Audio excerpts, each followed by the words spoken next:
Mindfulness is a fun one to explore. It's feels like it's become like a trending word, but mindfulness, or kind of what I've summed it up, is how much are you listening, and how much are you listening from trying to not throw your own judgments or assumptions at someone. We're born with 2 ears, one mouth, so we need to be doing twice the listening than we do talking. Mm-hmm. And that's for internet, that's for family, that's from friends. You meet anyone, like you see something, you hear something, you're with someone. Am I listening and throwing my stuff on them? Or am I just really just listening and just hearing them for where they are? Mm-hmm. Everyone comes from different places and has different backgrounds and has different ideas of what the world looks like and can experiences. And I think it's first trying to honor where someone's at.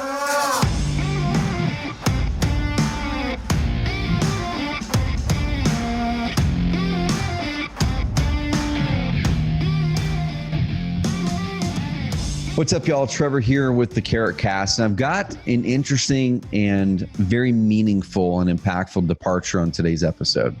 This isn't going to be an episode where we talk about leads. It's not going to be an episode where we talk about building authority and anything having to do with real estate. It's really at the heart and some of the most important things that we should and could be focusing on in life. And we're going to talk about legacy a little bit. We're going to talk about a story of an amazing individual that a friend and team member here at Carrot, Joaquin Ortiz, you're going to be introduced to here in a second.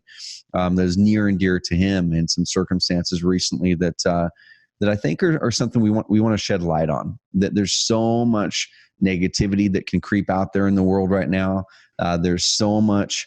It's so easy for people to hide behind the veil of the internet, to go out there and really attack people. And I don't think it's okay. And we want to be able to use our platform here to really help shine a light on the positive sides of legacy and of people, and specifically this one amazing individual. But we're going to dig into some important stuff, so I want you to bolt on here. And also, I've got a major call to action. There's going to be a major call to action in the middle and or towards the end of this episode that I think can really impact you for the rest of your life and those around you, if you're game to take the call. So I'm going to introduce you guys to Joaquin first of all, but I'll give you guys a quick background after the introduction. But welcome on your first ever episode of the CarrotCast, but hopefully not the last, Joaquin. Oh man, this is kind of a treat to be here, because even before I joined Carrot, I'm like, oh, let's see who is this Trevor Mott guy, and the guy's podcast, and I'm like, oh, here we are now in the hot seat. I love it. So we're going to give people a little bit of context. Joaquin joined the Carrot team, this past year and a half now. Time flies, man. But you've been with us over a year and buzzing towards the second year right now. And we're hot off the heels of our most recent company retreat. Every 6 months, we bring the whole team out here to Oregon and get together. And that's kind of where this podcast came out of, as we were sitting down there near the beach in Oregon and just kind of chatting about it. Joaquin was inspired to come up with this topic. And it's really cool because in Carrot, one of the things that Joaquin is so amazing at, that we want to be able to light up that part of him even more within the company. It makes it a little bit more difficult being remote, but we still want to find amazing things to do it, is he always finds ways to really bring us back to center. At our retreat, he was doing yoga out there on the beach that we did several days, and it was really, really fun in the mornings. He's had other exercises that he's led that really help us connect with each other. And that's one thing that I've found, man, is when you get out of that comfort zone, sometimes talk about uncomfortable things, and you challenge some of those things you hold near and dear to yourself, you can find a greater version of yourself. And there's going to be some things we're going to be challenging today from those of you guys listening to this episode. There's going to be things that we're going to be challenging to those of you who maybe are doing some of the things we're going to be talking about, both on the positive and negative side. But Joaquin, I'm so grateful for you. So why don't you give people a quick kind of recap on your background? How did you what did you do before Carrot? What are some of the passions you've got? Why did you join Carrot? And then we'll shift gears towards your uncle's story. Yeah, of course. Hello to everyone out there who I've ever emailed or live chatted with or done a strategy call with. But yeah, I joined Carrot about a little over a year ago. And prior to that, oh man, I've definitely been a passion chaser in my world. Big time runner, which is one corner of how a lot of people know me. Ran for Cal Poly Pomona, made it on the big stage of some of the big leagues there, and trained with Olympic people who ran in the Olympics. So it was just a treat for me, like going from small town high school runner to, wow, I'm seeing my training partners and sometimes stepping in races with them and they're fast. Wait, I'm kind of fast too now. When did that happen? So that's been a fun journey. And then moving on and giving back after my running career, coaching at University of Portland high school, and that's a blast. If you find a passion, something you love, but your body can't quite hold up or something changes, there's always an opportunity and a way to give back and teach others so that fire can continue through others. And that's a blast. So that was me for a while, or one of my cornerstones. The other one's been a lot of music, not only music performing, but just seeing what it's like when there's magic in anything, when you get a good group of people on the same wave of the energy or the tone. And in my case, that was a lot of music festival stuff, starting small and then working my ranks to, I was in the backstage, part of some of the biggest music festivals in the U.S., ranging from Coachella to Rock the Bells, which is a big hip hop one, and I was a hip hop head myself. So here I am as a kid listening to anyone from like Mos Def or any of these guys. I'm like, oh, these are amazing, and now I consider them colleagues. Yeah. So that was really just chasing passion, being in the right place at the right time, and just doing honest work. I interned my butt off to get in those positions. Paid off to be on tour, and so that's kind of a good chunk of my time and or my past cornerstones of music and fitness. And now I've developed my own brands or my own ways of trying to give back and how to go inward and understand oneself better. And I think I'm bringing a lot of that to Carrot, especially in the retreats. We have a blast doing that. And then having my own projects of being branded as Coach Joaquin, whether that kind of stepped in the accident, but using music and bridging my coaching and doing music mixes that are fitness mixes. That was just a byproduct of, I got tired of doing Pandora and having a commercial pop in right in the middle of an intense portion of a workout.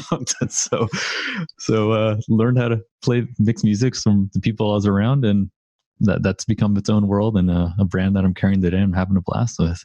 I love it. Yeah. I love it. So guys, and like Joaquin said, many of you guys have hopped on phone calls with him here at Carrot and have bounced emails back and forth. So he's probably the guy or one of the guys you're going to talk to on a strategy call if you're an investor. So look out for Joaquin. But we're going to make a shift here. And I'll kind of introduce this and toss over to Joaquin. This was, a couple months ago from the time that we're recording this around there, that Joaquin hit me up and just kind of walked through a tragedy that his family had. And the more that we got to talk and the more that I saw things unfold, the more, man, I'm kind of searching for the right word, but the more sad, bummed, disappointed that I am that the world has made it so much easier to do this today than it was in the past. And the high level of the tragedy is Joaquin, one of his main mentors in life, one of his running inspirations, a family member, an uncle, Dr. Frank Meza, who's a world-class runner, recently was massively cyberbullied, and we'll kind of go into a little bit of it here. And it led to, it led to him taking his own life. And that's, I don't know what other way to say it, but it's not easy to talk about. And we think it's a really important topic to bring up. Like I said, we hope that you guys stick with us here and dive in on this, because whether you've experienced this or not, or whether you've done it to others, or whether you have kids, it's something that we need to know how to deal with. And so I'm going to toss over to you, Joaquin, and kind of where do you want to start this, man? Do we want to dive into your uncle's story? Kind of where do you want to start it? Well, yeah, I think you framed it up pretty well. We can just go straight into Dr. Frank Meza, or Theo Frank, as I call him. I think it's appropriate to talk about legacy going into this, because here is someone who lived a hell of a life. Coming from the story of coming to just him and his mom coming to the U.S., the whole immigrant story. He lost his dad as a kid, and it was just him and his mom. He got introduced to seeing doctors that are other Latinos that he could relate to in the 60s. And at some point in time, someone planted the seed that you can be a doctor too. And he had no idea what that meant. He's like, oh, yeah, okay, I can do that. And he went and did it, from becoming from an immigrant to being disenfranchised, low income, just it's stacked against them to put it, just frame it up quickly. But in the 60s, 70s, the era that they're weren't many Latino doctors. He was one of very few, and recognizing there needs to be more of this. Started programs in East LA to try to serve and inform other Latinos that they can be out there. They can be what they want. It doesn't matter where they come from. You can be a little bit, he's happy to mentor them. And in the process, what took them. And at that same time, he was a huge runner. That was his medicine, his meditation, and the cornerstone of how I remember him. He also started a project, still alive today. I think it started in the 70s, and I'm still finding shirts and people in contact, which is blowing me away. Did you get that shirt that we were talking about? That is so cool. Oh, yeah. So the Aslan Running Club, he started in the 70s, and it was just to get people involved in health. In track and field, or just running in general, but track and field was his jam back then. So he started a running club, and still goes on the day. And as I was searching upon his death, just that running club, I found a shirt on Etsy that was someone found in Portland, so I got to pick it up in person, or had my girlfriend pick it up. So, from the 1980s, still in mint condition, and it's imprinted in my mind. My dad wearing that shirt when I was a kid, and really, and now I have my own, and it fits perfect. Of course, it does. And I'm like, it's crazy. This is a trip. But yeah, that just speaks to how much running it was from. So the Aslan Track Club, he's carried that for years, and became a coach at Loyola High School with one of his friends who was a head coach and a high school teacher. And this is all volunteer time. He coached for 20 plus years, leading the top runners again and again for cross country and track. And some of them have moved on to Olympic level competitions, which I'm like, that's the caliber he could coach at. So he did that all volunteer as a side gig from being a physician, if that's not enough. So needless to say, fitness was a cornerstone of him.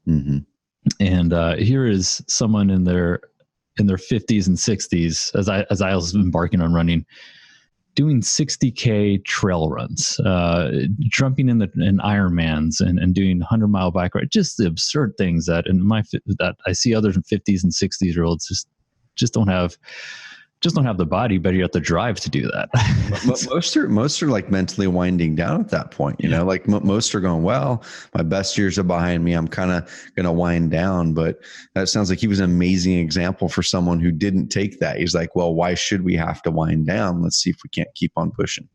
Absolutely. He spoke his medicine of as a forefront runner, at least in the LA area, trying to be, reduce that was his personal mission, to reduce diabetes. So you can just run. You don't need a fancy gym membership or anything like that. Let's start right with our backyard. So he definitely took that to heart and then some. But I do know, like, a fun time for him, being a well traveler and taking time off.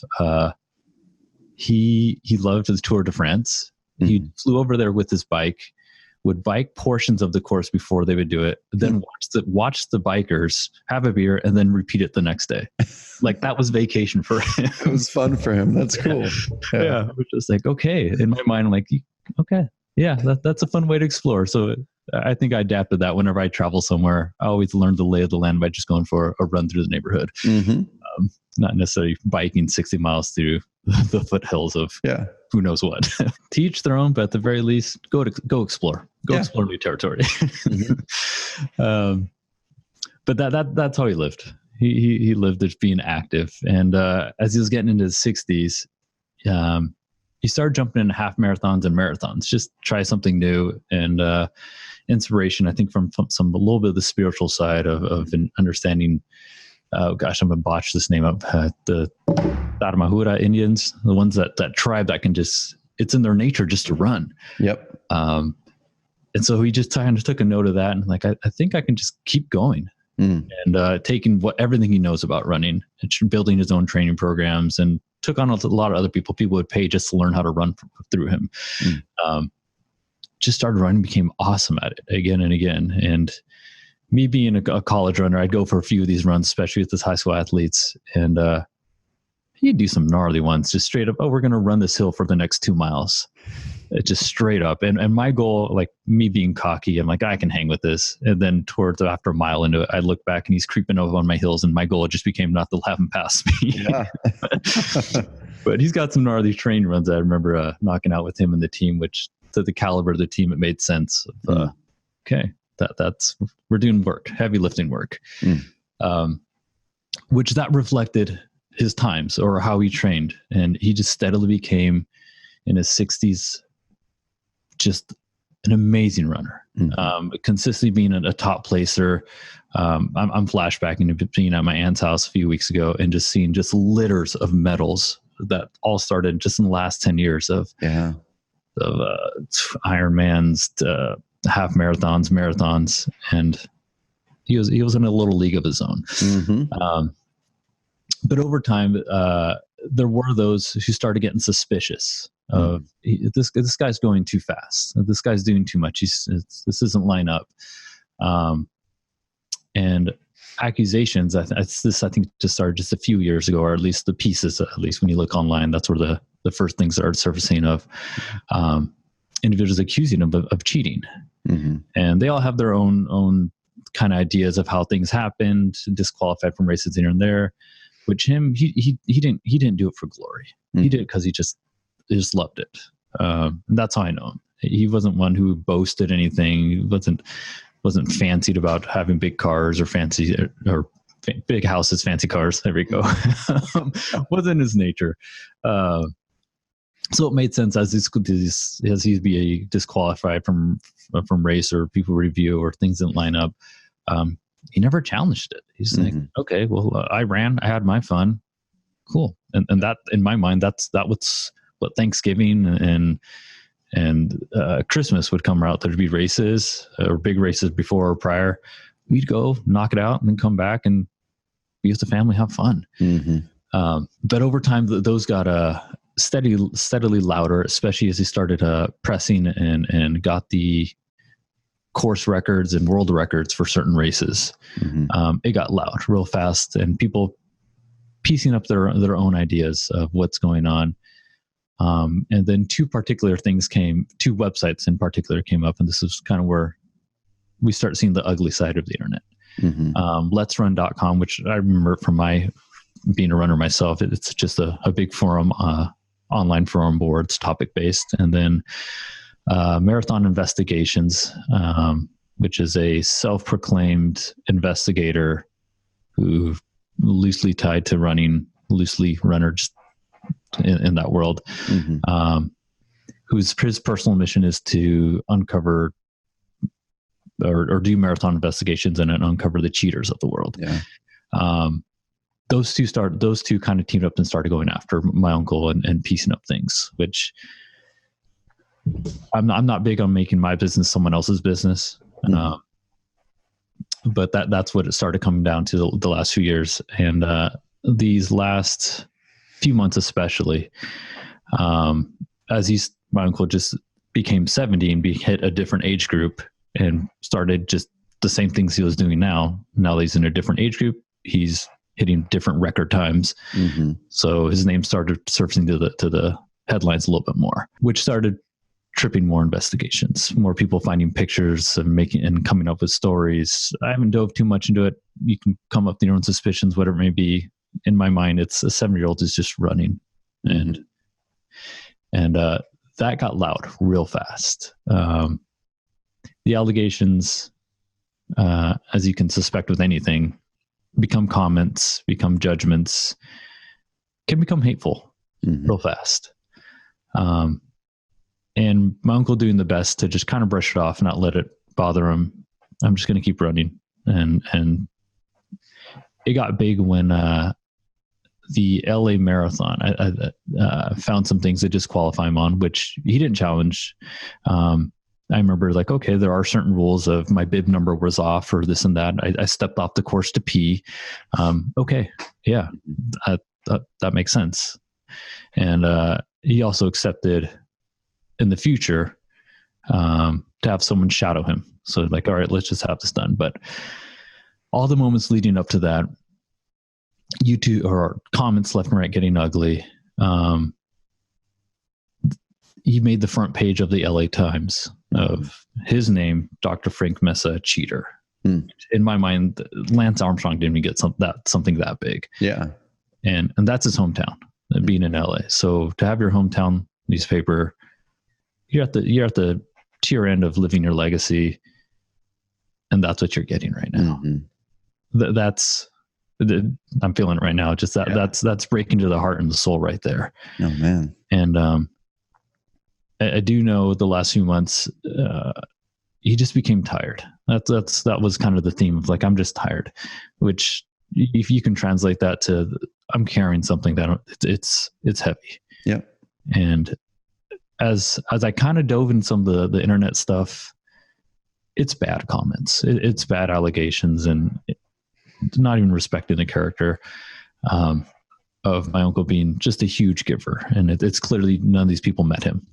Leading up to the LA Times front page, that spun to, I'm thinking ahead to July-ish, early July. There's now news reporters up in literally the front yard of trying to get stories and pictures, cameras pointed at their bedroom window, that whole deal of like, he's not one that even asked for a spotlight. Yeah. But here they are, people coming up with their stories and wanting to see and get their glimpse of him. And really tiring for him. And on July 4th, he woke up and had their plans to just do the July 4th stuff in the front yard as they normally do. And he decided to go for a run. And my aunt was already kind of suspicious. He's tired. There's something going on.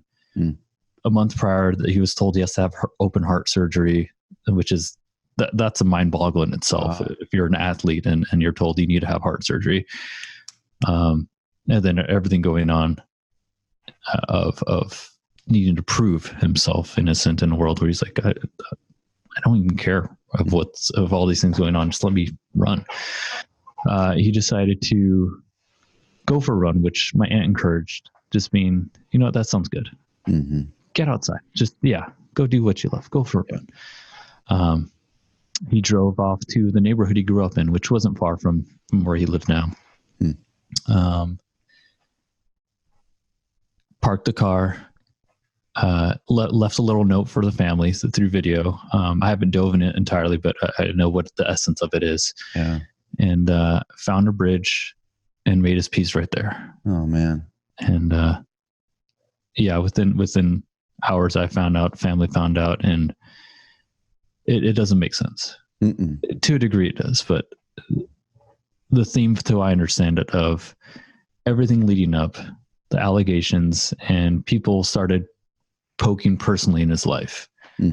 People started calling his work, telling the world or telling the workplace that he's a dishonest man. You can't have this doctor here. People actively trying to make life hard for my uncle. And that he was very, very concerned, as I think everyone can relate to. What does that mean from your family? It doesn't take much for a few clicks, a few searches to find one individual and everyone in their surrounding circle. Yeah. And that was the impact here. And my family, leading up to those events, doing what they could to push back on the comments, hiring a firm to kind of clean up things, but they're fighting a tsunami at that point. And that's the best way to frame it, of when things go viral, when things in the internet have made up their mind, it's a tsunami. It doesn't matter what you put out. And that's what they were doing at that point, which it wasn't working. And especially with people actively engaging and getting involved in his life, it seems my uncle's best decision at that point, despite doing all these efforts.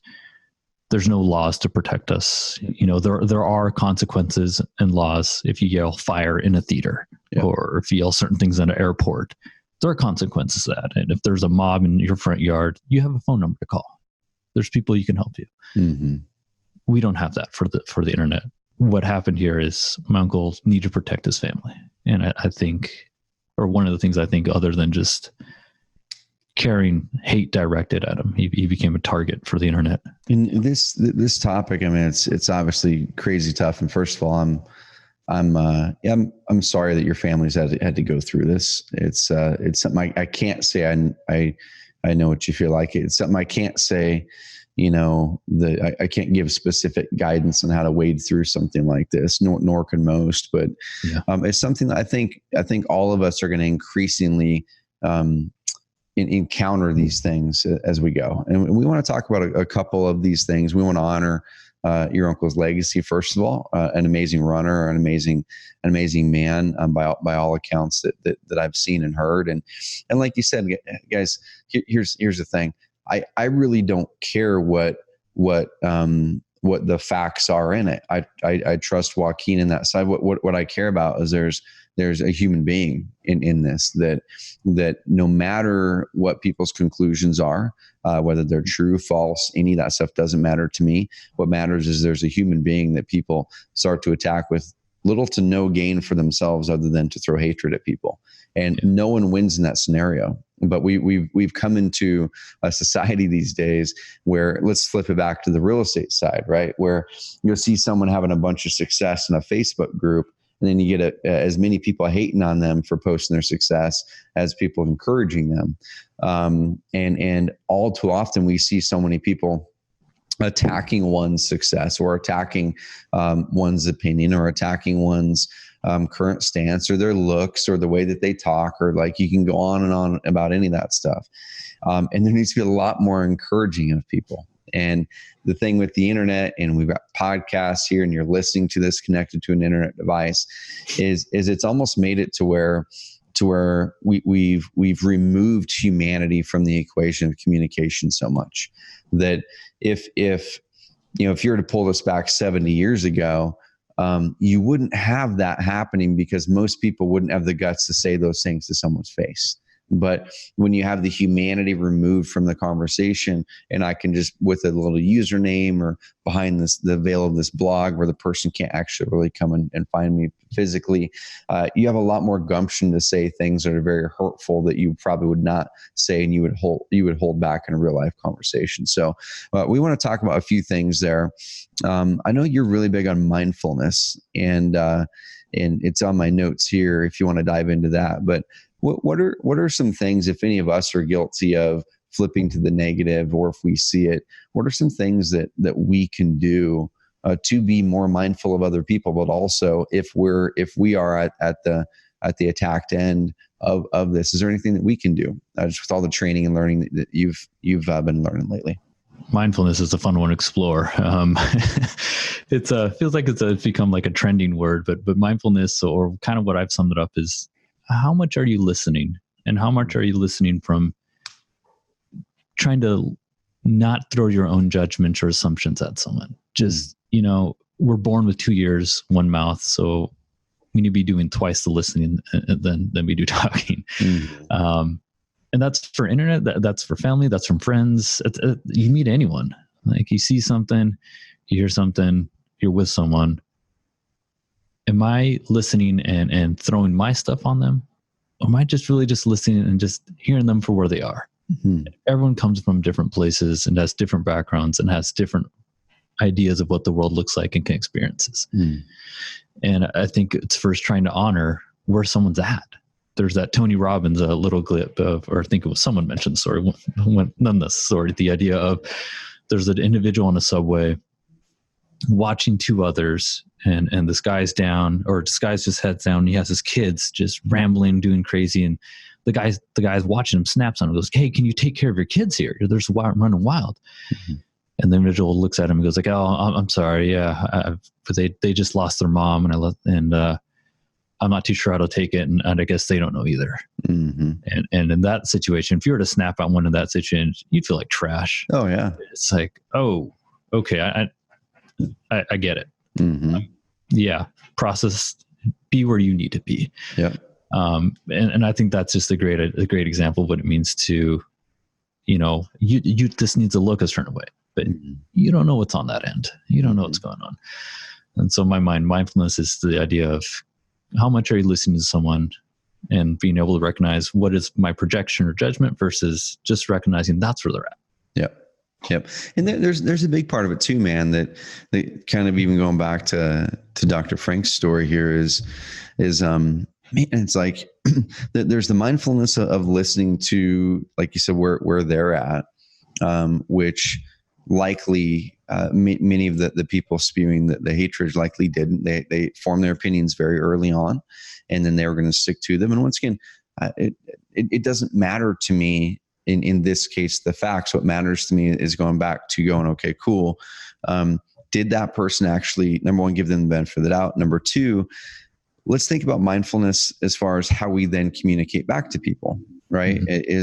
Is going, okay, is it constructive or destructive, the communication I'm about to have? And it's funny, I've got 3 little kids. They're 4, 6, and 8. And we were talking about this on Sunday this week, where Colton, my little boy, he's in the middle. He's 6, and he's in a little phase where he likes to kind of jab at his sisters a little bit. You know, if the sister likes this thing, this little whatever tiara, he thinks it's dumb. Right. And like we're talking to him, and he said that on the way back. I can't remember what it was, but one of his sisters had this thing that they liked, but it was on the ground and they couldn't reach it because they were buckled in the car.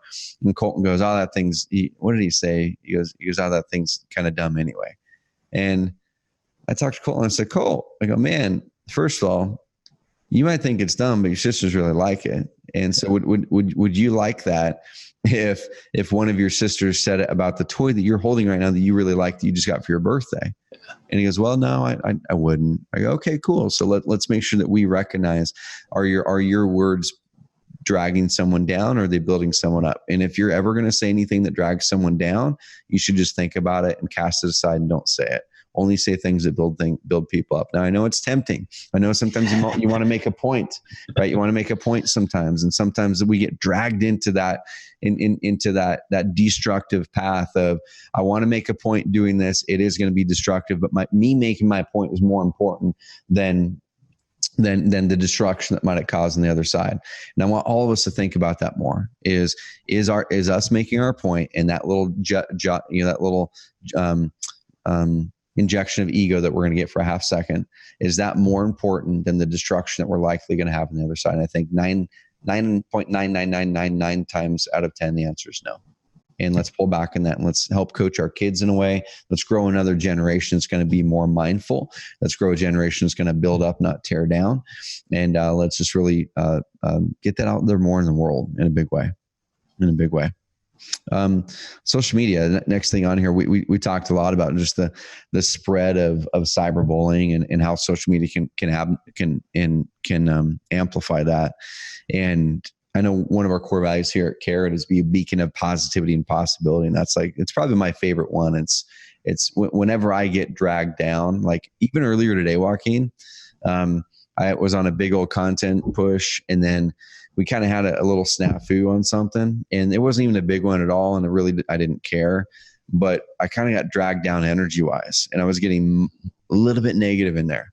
And so I had to pull back and go, okay, let me go outside, take a really quick walk, get some air, and let me just inject positivity and completely change my mood. But what's on your mind around cyberbullying, around social media, around what needs to change? And do you have any ideas on how people listening to this can be changed? Damn, that's a big question. It is. Because we're not going to solve it, but everyone here can play a part in their world of it. Absolutely. Yeah. Be the change you want to see. It's funny. As I started researching the thing about cyberbullying, there are no laws really about it right now. That kind of made me sad. And well, here I'm experiencing part of the byproduct of that. Mm-hmm. And as I started searching around, it was just predominantly high school or young adults and kids that are experiencing cyberbullying, or at least the ones who are in a position where a lot of energy is focused. Mm-hmm. And realistically, anyone can be a victim or experience cyberbullying. So by no means is it restricted to just a younger crowd, but I get it, since the younger crowd is very much engaged with the Snapchat and Instagram and all these stories where so many different things were just hyper connected, and it happens dang fast. And there are plenty of ugly stories where that's happened. That's going on. But there was one thing that stood out for me, which I think is applicable to social media as well as just in general. It's just framed a little differently. But the idea of, if you're going to leave a post or send a message that's out in the public, do you feel comfortable with this being headline news on a front page? And I think just thinking of that, just change of perspective of, you're leaving a digital footprint, you're leaving a message, you're leaving something that the world can see. Is that what you want to be seen as? Is that really what you want to say right now? Or is there something else you're trying to say and you're asking in this, and it's really something else just coming out sideways, and that's why you may be attacking someone? And I take it talking to everyone as if everyone's kind of a cyberbully here, but the idea of being, to just take that moment and reframe or rethink what you're trying to say. And there's that saying of, if you want to make the biggest speech you'll ever regret, say something when you're angry. And I think there's some truth to that, as opposed to, all right, let me just step away, or like you just mentioned, I need to step outside. I need a refresher. I need a reset. I need to have some different stimulation to get my brain where I feel like it's more true to me. Yep. I need to sleep on it. There's all these other things, but now more than ever, with communication faster and more efficient, or efficient, I suppose, than ever. Our words matter just a little bit more, since they don't really go away in the digital world. And dude, and there's something too where I don't know what it is about it. I don't know if it's the volume of it. I don't know if it's the fact that other people can see it unless it's a DM, but for some reason, I mean, there's definitely a higher volume because there's a lower barrier, right? Like I said, there's a lower barrier of risk for the sender to send out something. Versus saying something in front of someone's face. And I guess if you were to look back, let's say 50 years ago or whatever, kind of the similar thing would have been the circle of kids in the playground chit-chatting about the person and kind of looking over their shoulder and pointing at them. But it's a small group, and not saying it wasn't hurtful. It was definitely hurtful. It's the same exact practice that they're doing. But it's a lot less prevalent. It was a lot less prevalent then because it was just the barrier of entry is higher. And that's just something, man, I just really encourage you guys. And we've got young kids coming up, like I said, 4, 6, and 8. And it's definitely something that's on my mind a lot, that technology is an amazing thing, but also it's not. And as our kids kind of, they'll like to pull out one of our phones and kind of watch a video or something like that. And I found a couple times where there's been a YouTube video that was a perfectly sensible YouTube video for a 6-year-old kid to watch, but then it rolls into something else that wasn't good at all. And so this is something where we've had to completely change the way that we treat screen time with our kids. And I don't know how it's going to happen 10 years from now when they're 16 years old and things like that, what technology is going to look like. But it's something I want all of you as parents to think about. It's more important than getting a deal. It's more important than getting a lead. It's more important than your career, than any of that stuff. We pay attention to how our kids are interacting in social. Are they encouraging others? Are they tearing others down? And then also get a gauge for, I want to kind of toss this out, and I don't know if you'll have answers or not, but what are some of the warning signs if someone is likely experiencing being on the receiving end of that? You talked about some of those that your uncle had, but let's talk about that for a bit, so we can maybe have some early warning signs if people listening to this they have kids or friends or family or people they care about. Joaquin, what are some of the early warning signs that people maybe could look out for if one of their loved ones is being cyberbullied? By no means am I professional about it. Oh yeah, but your experience on the family side. And I think this is a 2-tier thing. Of the 1 tier of the individual, you're experiencing some heavy stuff, and how do you communicate that? Of like, I'm feeling a lot of negative energy. I know, at least I can relate to it as a notion, being a male. Mm-hmm. The idea of you're not supposed to talk about emotions and this and that. So that's where the first tier of, it's okay to speak out or figure out a way. Who do you need to connect with to feel the comfort and just be guided and just reminded that you are an amazing person, mm-hmm. and that these comments, these likes or lack of likes or whatever, or thumbs down, I don't know, whatever platform you're on, by no means do they define you. But if that's where you're feeling, things are kind of determining what you're feeling, then kind of maybe that's a moment where like, okay, I need to come back and go into me a little bit and figure out to communicate or kind of get that idea of why is this making me feel heavy? And that could be something simple as your own energy audit of identifying those pools of where you get energy and where it's not so energized. And as for those who are in watching the cyberbullying, there are things you can kind of say. I mean, at least in this age, I guess the latest I've seen, at least in YouTube and Facebook, the way to flag comments or things that are derogatory. All those different platforms have their own ways of trying to address it, which is great. They're doing what they can with the limited tools they have. Probably not going to stop it, but the idea of recognizing if something's wrong, if something is hateful, if something's just out there just to really not build someone up or just doesn't add value, then yeah, I think it's okay to flag it or question why that person or why that's there. And also try to be mindful of like, all right, where's this person coming from? If, I've seen something around the Yelp. I see the person who's consistently doing 1-star reviews. Well, they 1-star review everything. All right, then it's probably going to be difficult to find some appreciation in the world.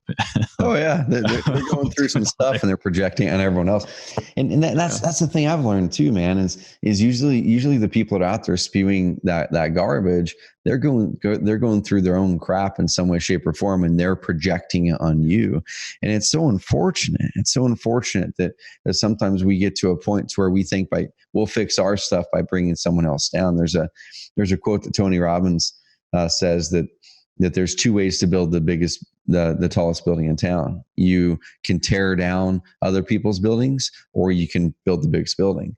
Yeah. And so many people are more worried about tearing down other people's buildings to make theirs look taller versus working on themselves and just building a bigger building. And I think if there was anything I'd encourage all of you guys to do is really look around you, and whether it's in your business or whether it's the way that you're showing up to as a leader to your family, your friends, your community, your business, is how do you inspire others to build bigger buildings, not tear others down? How do you call out those, like you were saying, Joaquin, that you see tearing down, and see if you can encourage them and shine light to them, to the fact that, hey, this isn't the way that's going to help you live the life that you think you're going to live by tearing others down. It's actually going to help you do the opposite of what you think. It's not going to help you be happier. It's probably going to help you not be happier. Shine that light. And then the next thing is resources. I know you're going to have a website up soon where people can learn about your uncle and your uncle's story, and if they'd like to support the cause, contribute to what is the charity? What's the cause that's so my uncle was really big on something called Altamed. I believe it's in East LA, established in early 1970s.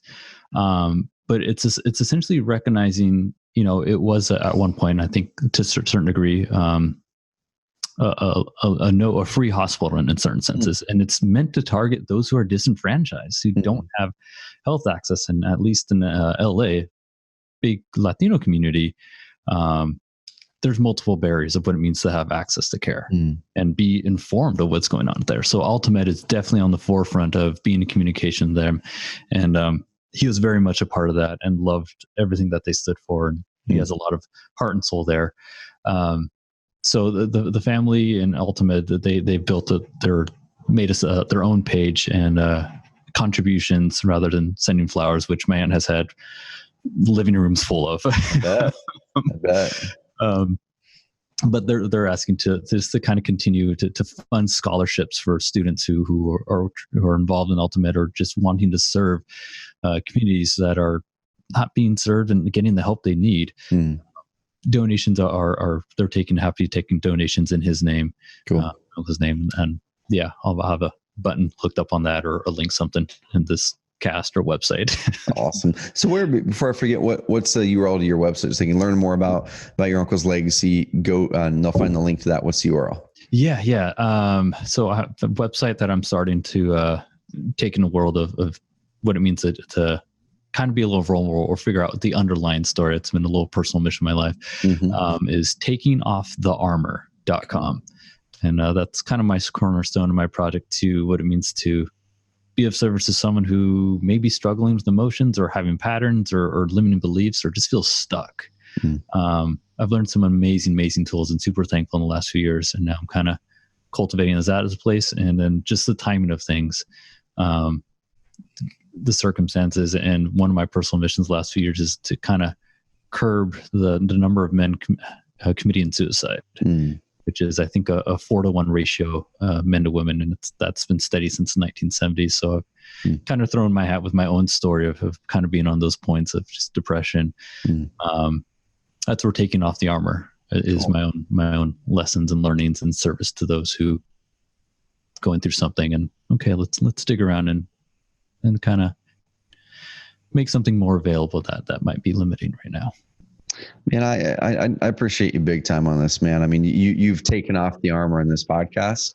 You know, we're diving into a deeper topic, which I'm so glad that we have the platform to be able to do that and make whatever level of impact we're able to make here. We've got thousands of people who will access this and listen to this. And dude, here's my hope is like I said, the CarrotCast is usually, hey, let's help you build your business and have a better life. And we usually talk about the mindset stuff, but not in this in this angle. And I'm so glad we're bringing in some of these other topics and just no better way than to really honor the legacy of your uncle, you know, and we started this podcast with legacy, and I think we'll finish it with legacy that go to takingoffthearmor.com, or is it taking off your armor or taking off the taking off the armor? The armor. Cool. Go to takingoffthearmor.com. Learn more about Dr. Frank Meza's legacy. But also, what I want you guys to do is really recognize the amazing man that he is and that he was. Celebrate that and celebrate the accomplishments that you've just heard on this. And also, what I want you guys to do is pull back and look at your own legacy. Look at those around you, and how can you make sure that you're living your best life, that you are building your own legacy, not trying to tear others' legacies down. And I hope that your legacy is really a part of that, where at the end of your life, people really do look at you and go, man, look at all that person built. Look at all that person was a part of making great. Look at all that person did. Now, we all make mistakes. There's so many things that I've done that I don't want on my tombstone, right? But they're not the things that will define me. They're not the things that will define who I am at the end of my life. And that's what I want you guys to focus on is, yes, we all make mistakes.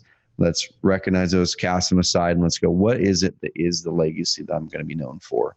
And really focus on building that for you and for others. And like I said, we always say it, guys, to talk about the ripple effect, about the butterfly effect, that every single day, every one of us have a choice to show up to the world.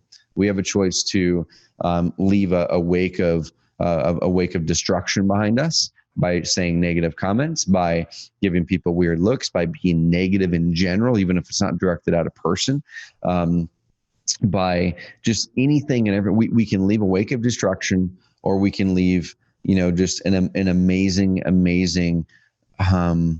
just path of man, I'm trying to come up with the right word, but positivity, inspiration.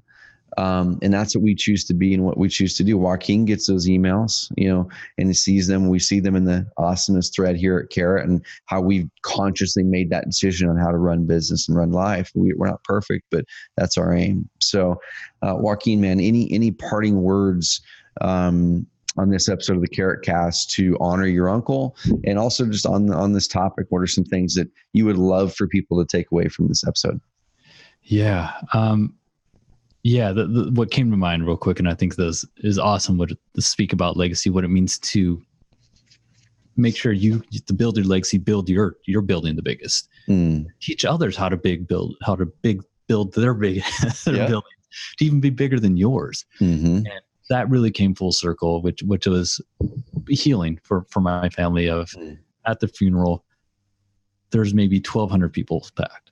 Standing room only in the church, and then the room next to us where they were streaming it, that was standing room only. And it blew my mind. I'm seeing the high school kids and wearing their track jerseys, paying their specs, and this is where I'm like, holy crap, he meant a lot. There's I think maybe 6 to 10 men in their 60s, late 60s, wearing these purple jackets. I was like, okay, what's this? I'm not making the connection.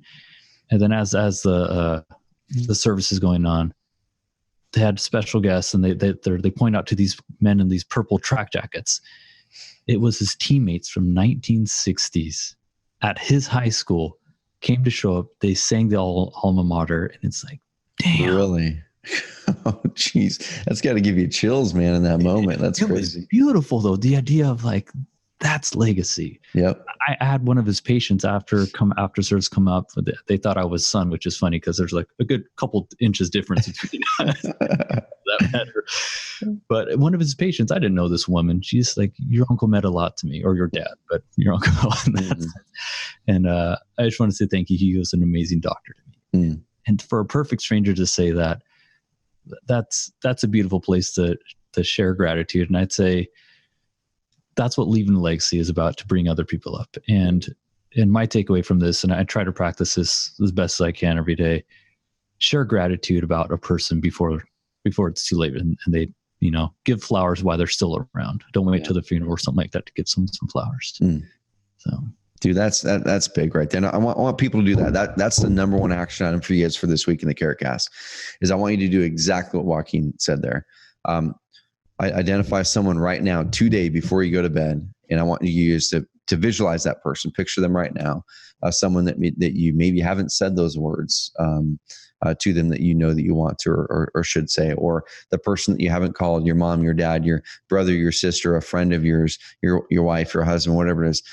Say those words, have those conversations, show your gratitude, and I want you guys to report back to us how that feels, and keep doing that every single week. So shoot us an email, support at carrot.com. Joaquin will see those, support at carrot.com, and let us know what you're taking away from this episode. And let us know also, did you take that action? Did you go out there and pay that gratitude to someone that you have not done so lately before it's too late? Guys and gals, I appreciate you listening to this episode on the more serious note. But like I said, I think the biggest takeaway here is build people up.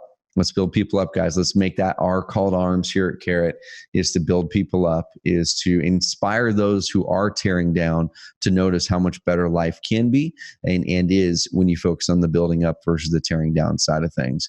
And encourage and build up our those around us, our friends, our family, our team members, our children, and make sure that we're really creating those healthy habits, so we're not breeding people ourselves or people that we know, or especially our children, who will end up being on the giving end of some of the cyberbullying in 10 or 20 years. I think that'd be the worst nightmare possible, that my own children would be ones who would be doing that. So I'm going to be doing everything in my power to make sure that they know that's not right, and that they'll be building up as they go. So Joaquin, man, I appreciate the heck out of you and coming on and sharing the story of your uncle.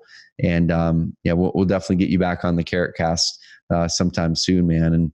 And whether it's a real estate topic, lead gen topic, whatever it is, but I love your energy. We might dive into some of the NLP stuff you're doing, dude. That stuff's fascinating. Oh, it's a treat what I've been learning and starting to implement. That'd be fun to share that stuff. I love it. Cool. Well, guys, go to takingoffthearmor.com, and check out Dr. Frank Meza's legacy. Contribute to Ultimed there in East LA.